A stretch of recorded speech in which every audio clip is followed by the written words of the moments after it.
మహోన్నతమైనది మానవ జన్మ. మనిషి అంటే భూమి, నీరు, అగ్ని, వాయువు, ఆకాశం అనబడే పంచభూతాలు.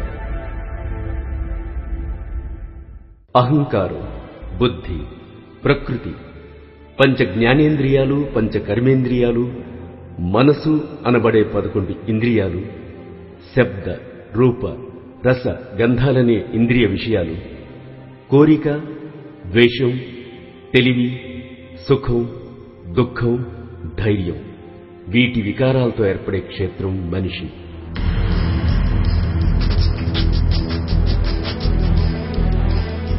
ఈ లోకానికి వచ్చిన వారందరూ అతిథులే.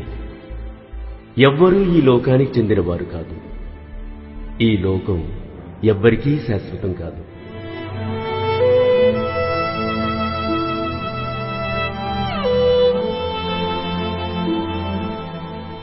ఈ భూమి మీదకు అతిథులుగా వచ్చిన మనలో కొందరు నిండు నూరేళ్లు జీవిస్తారు, మరికొందరు అర్ధాయుష్యుతోనే మరణిస్తారు.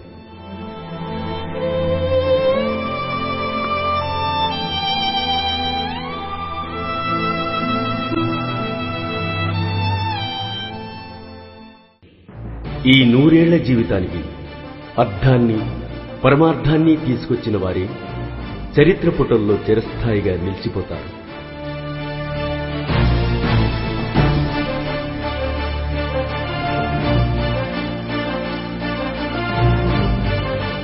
పునరపి జననం, పునరపి మరణం, పునరపి జననీ ఝఠరే శయనం.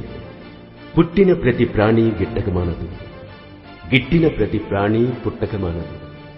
ఇది సృష్టి ధర్మం. భూదానం, గోదానం, వస్త్రదానం, అన్నదానం, కన్యాదానం, ఇన్ని దానాలు ఒక ఎత్తైతే అవయవదానం అనేది ఇంకో ఎత్తు.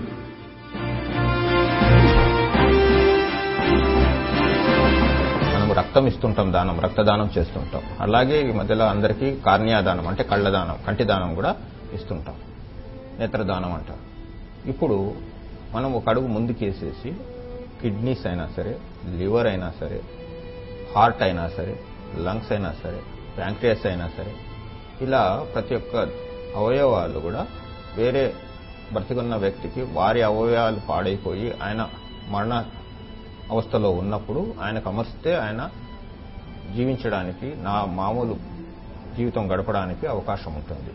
మన ఆంధ్రదేశంలో చాలా మంది రోడ్ యాక్సిడెంట్ల వల్ల కానీ, రకరకాల బ్రెయిన్కి సంబంధించిన వ్యాధుల వల్ల కానీ చనిపోయినప్పుడు వాళ్ళకి అవయవాలన్నీ బాగానే ఉంటున్నాయి. ఈ అవయవాల్ని మనం ఈ కిడ్నీ ఫెయిల్యూర్ కానీ, హార్ట్ ఫెయిల్యూర్ కానీ, లివర్ ఫెయిల్యూర్ ఉన్న వాళ్ళ పేషెంట్లను వాడటానికి మనం సమన్వయం చేయవచ్చునా అని చెప్పేసి చాలా ఏళ్ల కిందట మన భారత ప్రభుత్వం, ఆంధ్రప్రదేశ్ ప్రభుత్వం చాలా సుదీర్ఘంగా ఆలోచించి దాని గురించి ఆర్గన్ ట్రాన్స్ప్లాంటేషన్ యాక్ట్ అని ఒకటి తయారు చేసి ప్రభుత్వం ద్వారా దాన్ని అప్రూవల్ తీసుకుని జీవన్దాన్ అనే సెంటర్ని నిజాం శివ మెడికల్ సైన్సెస్ లో స్టార్ట్ చేయించారనమాట. ఇది వరకు మనము అన్ని దానాల కంటే రక్తదానం మిన్న అనుకున్నాము. అది క్రమేణంగా అన్ని దానాల కంటే కూడాను కంటి దానం మిన్న అని అయింది. కానీ ఇప్పుడు ఒక అడుగు మనం ముందే వేస్తే అన్ని దానాల కంటే కూడా అవయవ దానాలు మిన్న అని చెప్పుకోవచ్చు. మంది యాక్సిడెంట్ కేసెస్ లో కానీ బ్రెయిన్ డెత్ అయిపోయి ఆ స్టేజ్ లో అవయవాలు డొనేట్ చేయగలము అని చాలా తక్కువ మందికి తెలుసు. ఒక యాక్సిడెంట్ అయిపోయి బ్రెయిన్ డెత్ అని ఎస్టాబ్లిష్ అయిన తర్వాత ఆ పర్టికులర్ బాడీ నుంచి ఆర్గన్స్ అంటే లివర్ కానీ, కిడ్నీ కానీ, హార్ట్ కానీ, లంగ్స్ కానీ, ప్యాన్క్రియాస్ కానీ, బ్లడ్ కానీ, బోన్ మ్యారో కానీ చాలా ఆర్గన్స్ ను మొట్టమొదటిసారిగా ఇవి బ్యాంకింగ్ సిస్టమ్